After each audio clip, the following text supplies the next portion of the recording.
So finally I am glad that most of the syllabus UGC net paper 1 का खत्म हो चुका है, चाहे वो लॉजिकल रीजनिंग से लेकर अभी लास्ट हमने हायर एजुकेशन किया था। I am very glad, but since the preparation is not over, अब हम क्या करेंगे, will take 25 questions from each chapter. पहले तो हम सिर्फ एमसीक्यूज करेंगे, starting from higher education, then ICT, will go from down to upward हम जाएंगे, जैसे हमने सिलेबस किया था ना, ऊपर से नीचे, अब नीचे से ऊपर एमसीक्यू जाएंगे।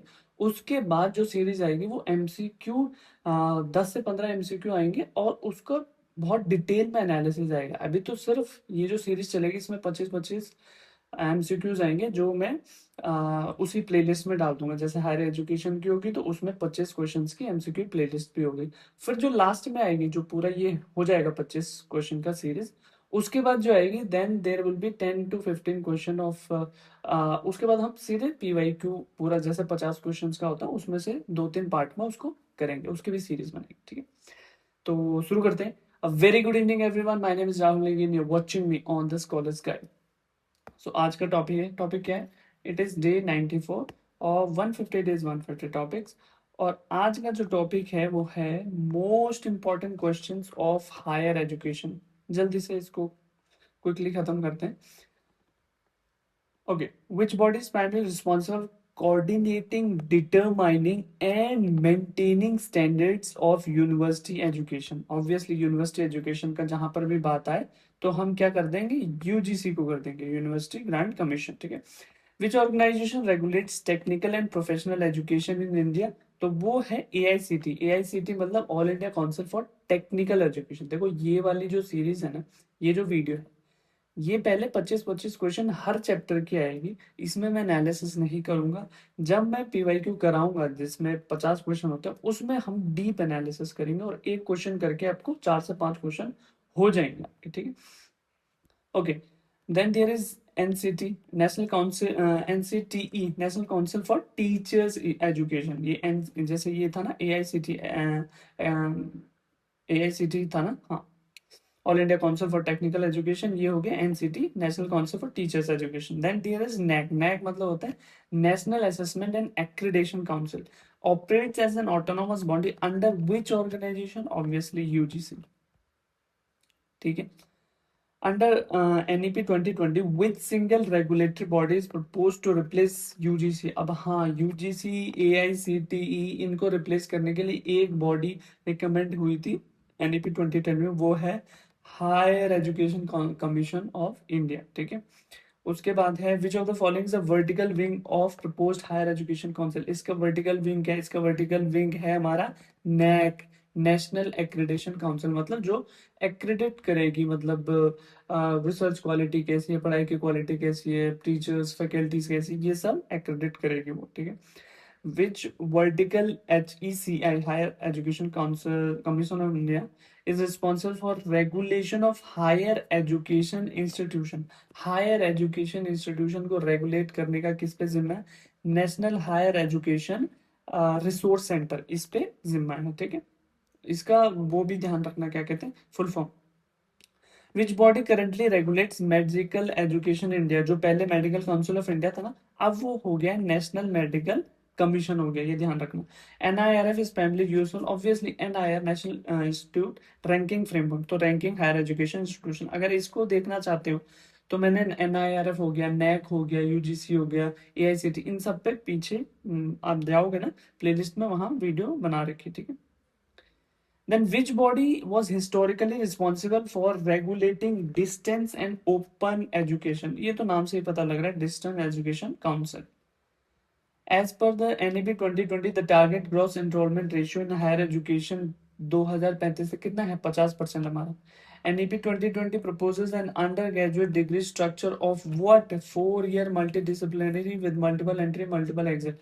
आपको 1 साल में एग्जिट करना है, 2 साल में, 3 साल में, 4 साल, उसके हिसाब से आपको certificate degree, pass degree, honours degree, research degree, वो उसके हिसाब से मिलेगी। पर आपके पास ये ऑप्शन है that you can exit. Under NEP 2020, credit and earned by student across institution are digitally scored in academic bank of credit. The core academic philosophy emphasized for higher education education under NEP 2010 under NEP 2020 is multidisciplinary and holistic education. The academic philosophy क्या है? देखो multi disciplinary, आप चाहे science को तो आप कुछ commerce के पढ़ो, कुछ फाइनेंस के पढ़ो, आप कॉमर्स के हो तो कुछ आप कंप्यूटर एप्लीकेशन ऐसे पढ़ो, ताकि सबको सबकी थोड़ी थोड़ी नॉलेज हो, ताकि एम्प्लॉयबिलिटी आपकी बढ़े, ठीक है। Then there is in terms of student enrollment, India's higher education system is the largest in the world, second largest. पहला किसका है? China का। Then NEP 2020 replaced which earlier policy document? NEP 1986। देखो पहले आया था 68, सेकंड आया था 86 और 86 को मॉडिफाई हुआ था 1992। उस पर भी एक क्वेश्चन है, वो आगे देखेंगे। प्रोग्राम ऑफ एक्शन है शायद, हाँ 1992। The University Education Commission, India's first major commission on higher education after independence, is also known as Radhakrishnan Commission. पहला commission after independence। देखो मैंने pre independence, post independence commission, university सब करा रखा है, बस आपको एक काम करना है, you have to go and check out the playlist. Radhakrishna commission was constructed in, कब हुआ था? 48-49 में। The Kothari commission, national education commission जिसका नाम है, सबमिटेड इट्स रिपोर्ट इन 1964-66, ठीक है, ये भी हमने पीछे किया हुआ है।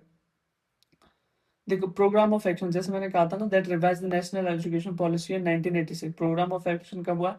1986 को। ये दो अब रिवाइज कब हुआ? 1992 में। तो ये आपका सी ऑप्शन हो जाएगा। The national knowledge commission chaired by Sam Pitroda, बहुत ऑब्वियसली ये 2005, ये तो बहुत सिंपल है। सैम पित्रोदा आ गया, नेशनल नॉलेज NKC आ गया, तो 2005 पे टिक कर देना। अब अरेंज द क्रोनोलॉजिकल ऑर्डर, सबसे पहले क्या हुआ? 86 नहीं, कोठारी कमीशन हो सकता है। राधे कृष्ण सबसे पहले ये हुआ था 48-49 में, कोठारी कमीशन 64-65 में, ऑब्वियसली उसके बाद 86 और उसके बाद 2020। तो क्या हो गया? चौथा, दूसरा, हाँ पहला और तीसरा, पहला option. Choice based credit system primarily allows students to what? To select from core, selective and skill based courses with credit flexibility. Choice, देखो नाम से ही पता लग रहा है, choice based credit system, select from core, elective, skill based courses with credit flexibility, ठीक है।